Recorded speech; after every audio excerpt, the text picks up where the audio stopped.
వైఎస్ఆర్సీపీలోకి కొత్త రక్తం వస్తుందండి. వైసీపీలోకి కొత్త రక్తం వస్తుంది.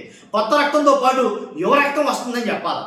యువ రక్తం వస్తుందని ఎందుకన్నానంటే ఖచ్చితంగా వైఎస్ఆర్సీపీలో చాలా మార్పులు అయితే జరుగుతున్నాయి. జగన్మోహన్ రెడ్డి గారు రాబోయే ఎన్నికలు దృష్టిలో ఉంచుకుని ఎవరు కరెక్ట్ ఇన్ఛార్జీలు ఎవరు పెట్టాలి, లేదా ఏదైతే వర్కింగ్ యువజన విభాగం వర్కింగ్ ప్రెసిడెంట్ని ఎవరు నియమించాలి, లేకపోతే ఎక్కడెక్కడ ఇన్ఛార్జీలు లోటుబాట్లు ఉన్నాయి, వైసీపీలో ఉండే లోటుబాట్లు ఏంటి, ఎవరిని ఎక్కడ నియమించాలి, వీటి మీద సమగ్రమైనటువంటి ఒక విచారణ జరుగుతుంది. దాంతోపాటు ఎక్కడెక్కడ ఏమేమి కావాలని అన్నీ చూస్తున్నారు. కాబట్టే నేను అందుకని అంటున్నా, వైసీపీలోకి ఉడుకు రక్తం వస్తుంది. ఒక్క మాటలో చెప్పాలంటే కొత్త రక్తంతో పాటు ఉడుకు రక్తం వస్తుంది. ఎవరు వాళ్ళు ఏంటో చెప్పే ముందు లైక్ చేయండి. ఫస్ట్ లైక్ చేయండి. లైక్ చేస్తే నాకు మోటివేషన్ కూడా ఎక్కువ మందికి ఇన్ఫర్మేషన్ షేర్ అవుతుంది. కొత్తగా మన ఛానల్ చూస్తే పక్కాగా సబ్స్క్రైబ్ చేయండి. మీ అమూల్యమైన అభిప్రాయాన్ని కామెంట్ రూపంలో తెలియజేయండి. ఏంటి ఆ ఉడుకు రక్తం? వైసీపీలోకి వచ్చే ఆ ఉడుకు రక్తం ఏంటంటే వైఎస్ఆర్సీపీ రాష్ట్ర యువజన విభాగానికి వర్కింగ్ ప్రెసిడెంట్ను నియమిస్తూ పార్టీ కేంద్ర కార్యాలయం బుధవారం ఒక ప్రకటన విడుదల చేసిందండి. అదేంటంటే జోన్ 1 కింద శ్రీకాకుళం, విజయనగరం, పార్వతీపురం, మన్యం, అల్లూరి సీతారామరాజు, విశాఖపట్నం, అనకాపల్లి జిల్లాలు. ఈ జిల్లాలకి అదీప్ రాజ్ అనే వర్కింగ్ ప్రెసిడెంట్గా నియమించడం జరిగింది యువకుడిని.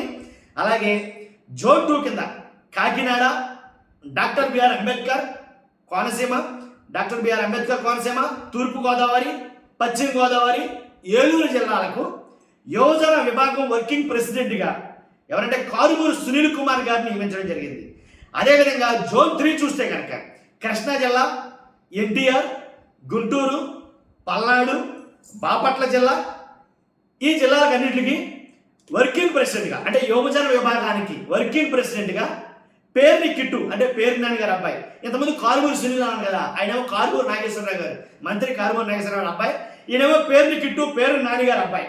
తర్వాత జోన్ 4 కింద ప్రకాశం, శ్రీ పొట్టి శ్రీరాములు నెల్లూరు, అన్నమయ్య, చిత్తూరు, తిరుపతి జిల్లాలకు గాను భూమన అభినయ్ రెడ్డి అనే ఈ యువకుడిని నియమించడం జరిగింది. అలాగే జోన్ 5 కింద చూస్తే వైఎస్ఆర్ కర్నూలు, నంద్యాల, అనంతపురం, శ్రీ సత్యసాయి జిల్లాలకు బైరెడ్డి సిద్ధార్థరెడ్డి వర్కింగ్ ప్రెసిడెంట్లుగా వ్యవహరించనున్నారు.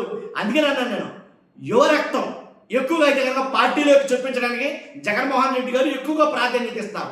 యువతకి ప్రత్యేకించి ఎక్కువగా ప్రాధాన్యత ఇస్తారు జగన్మోహన్ రెడ్డి గారు. కాబట్టే ఇక్కడ ఏర్పాటు చేసినటువంటి ప్రతి 4 జిల్లాలకి 5 జిల్లాలకి వర్కింగ్ వైఎస్ఆర్సీపీ యువజన విభాగం వర్కింగ్ ప్రెసిడెంట్లుగా యువకులు నియమించారు. ఎలా అంటే ఒక డేరింగ్ అండ్ డాషింగ్ ఉండేటటువంటి యువకుల్ని నియమించడమే జరిగింది. పార్టీ సమగ్రంగా అయితే కనుక పునరుత్తేజం వేళను తీసుకొస్తారని అభిప్రాయపడుతుంది. చూస్తున్న మీరు అందరూ ఫస్ట్ లైక్ చేయండి. కొత్తగా మన ఛానల్ చూస్తే సబ్స్క్రైబ్ చేయండి. Thank you much.